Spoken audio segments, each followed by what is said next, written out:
America જવા માટે લોકો ખતરનાક નદીઓ, જંગલો અને એવા રસ્તાઓ પસંદ કરે છે જ્યાં મોત ડગલે ને પગલે ગમે ત્યારે આવી જાય. જીવને જોખમમાં મૂકીને ત્યાં ડંકી રૂટથી એન્ટ્રી મેળવી લે છે. એ માર્ગ એટલો ખતરનાક હોય છે કે તેમને રસ્તામાં મૃતદેહો દેખાય છે, નદીમાં તણાઈ ગયેલા લોકોના અવશેષો જોવા મળે છે, જંગલમાં જાનવરો હોય છે. આવી ભયાનક પરિસ્થિતિનો સામનો કરીને અમેરિકા પહોંચેલા ભારતીયો હવે પાછા ડિપોર્ટ થયા છે. તો અમેરિકાના મોહમાં આ લોકો કેવા કેવા જોખમ લેવા તૈયાર હતા એના ઉપર નજર કરીએ.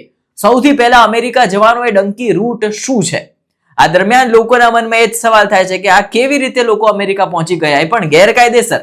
જો તમે શાહરૂખ ખાનની ફિલ્મ ડંકી જોઈ છે તો તમને સમજાઈ જશે કે ડંકી રૂટ હોય છે શું. આ રસ્તે બીજા દેશ સુધી ઇલીગલ પહોંચવા માટે લોકો જંગલ, નદીઓ, વિવિધ ખતરનાક રસ્તાઓ પાર કરતા હોય છે. ડંકી રૂટનો સ્પષ્ટ અર્થ થાય છે કે ગેરકાયદેસર રીતે એક જગ્યાએથી બીજી જગ્યાએ કૂદી જવું. આમાં લોકો અમેરિકા, કેનેડા, યુરોપ જવા માટે આવી રીતના રૂટ અપનાવે છે. સૌથી પહેલા તો અમેરિકાનું સેટિંગ કરતા પહેલા તેઓ લેટિન અમેરિકાના કોઈ પણ દેશમાં બ્રાઝિલ, ઇક્વાડોર, પનામા અથવા મેક્સિકોના ટુરિસ્ટ વિઝા લઈ લે છે. બાદમાં અહીંયાથી લીગલી જાય છે ત્યાં મેક્સિકો. પછી એજન્ટ્સ તેમને જંગલો, નદીઓ, રેગિસ્તાનના રસ્તે પગપાળા ચલાવીને અમેરિકા મેક્સિકો બોર્ડર સુધી પહોંચાડે છે. અહીં દલાલોની મદદથી તે લોકો અમેરિકામાં ગેરકાયદેસર રીતે ઘૂસવાનો પ્રયત્ન કરે છે. હવે માનવ તસ્કરો જે છે તે પણ આમાં ભાગ ભજવે છે. ડંકી શબ્દની ઉત્પત્તિ પંજાબના ડુંકી શબ્દ પરથી થઈ છે, જેનો અર્થ થાય છે એક જગ્યાએથી બીજી જગ્યાએ કૂદી જવું. ડંકી રૂટ એક લાંબો અને મુશ્કેલ સફર સમાન હોય છે. ડંકી રૂટથી એક જગ્યાએથી બીજી જગ્યાએ પહોંચવા માટે ઘણા મહિનાઓ લાગી જાય છે, જેમાં લોકો ગેરકાયદેસર રીતે ટ્રક, પ્લેન અથવા બોટ, જંગલોમાં પગપાળા ચાલીને બીજા દેશમાં ઇલીગલ પહોંચી જતા હોય છે. આ દરમિયાન ખરાબ વાતાવરણ, જંગલી જાનવરો, ભૂખ, બીમારી, દુષ્કર્મ, દુર્વ્યવહાર અને મહિલાઓ સાથે દુર્વ્યવહાર જેવા જીવલેણ હુમલાઓના કિસ્સાઓ બનતા હોય છે.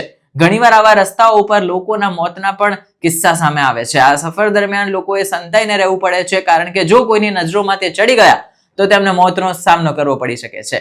આ ટ્રીપ દરમિયાન લોકો માનવ તસ્કરોને લાખો રૂપિયા ખવડાવે છે. માનવ તસ્કરો પણ આમ કામ કહેવાય ને કે સંતાઈને જ આવું ગંદુ કામ કરતા હોય છે. આવા રૂટથી હવે અમેરિકા જતા લોકો ઘણીવાર તો માત્ર એક જ દેશ નહીં પણ 2 થી 3 દેશના બોર્ડરો પાર કરે છે ઇલીગલી અને પછી અમેરિકા પહોંચે છે. આવી સફર ખેડવા માટે કોઈ પણ એક દેશના વિઝા લેવા હોય છે, એ લોકો લઈ લે છે. ત્યાર પછી બીજા દેશમાં જવા માટે ડંકી રૂટ શરૂ થાય છે. ડંકી રૂટ ત્યારથી વધારે ચર્ચામાં આવ્યો જ્યારથી ફ્રાન્સથી દુબઈથી નિકારાગુઆ જઈ રહેલી 303 ભારતીયો સ્ટુડન્ટ્સ જે હતા તેની ભરેલી એક ચાર્ટર પ્લેનને માનવ તસ્કરોના સંદેહોમાં રોકી રાખવામાં આવીને પછી આખો સ્કેમ બહાર આવ્યો. આ પેસેન્જર્સમાંથી મોટા ભાગે ભારત ડિપોર્ટ કરી દેવામાં આવ્યા હતા અને સામાન્ય રીતે આ યાત્રીઓએ એવું આશ્વાસન આપ્યું હતું કે તેમને યુરોપના દેશોમાં વિઝા અપાવશે અને ગેરકાયદેસર રીતે ત્યાં પહોંચવામાં મદદ કરશે. હવે ડિપોર્ટ કરાયેલા લોકો ઉપર ભારતમાં કેમ કોઈ કાર્યવાહી નહીં થાય? તો એનો અર્થ એ થાય કારણ કે તેમને ભારતના એક પણ કાયદાનો ભંગ નથી કર્યો. તેઓ કાયદેસર રીતે ભારતથી બહાર ગયા, વિઝિટર વિઝા પર વિદેશમાં ગયા, એટલે ભારતમાં તો લીગલી જ બધું કર્યું. પરંતુ અમેરિકા ગેરકાયદેસર ઘૂસવાનો પ્રયત્ન કર્યો એટલે અમેરિકાના લો ભંગ કર્યા. અમેરિકા એટલે એમને ડિપોર્ટ કર્યા.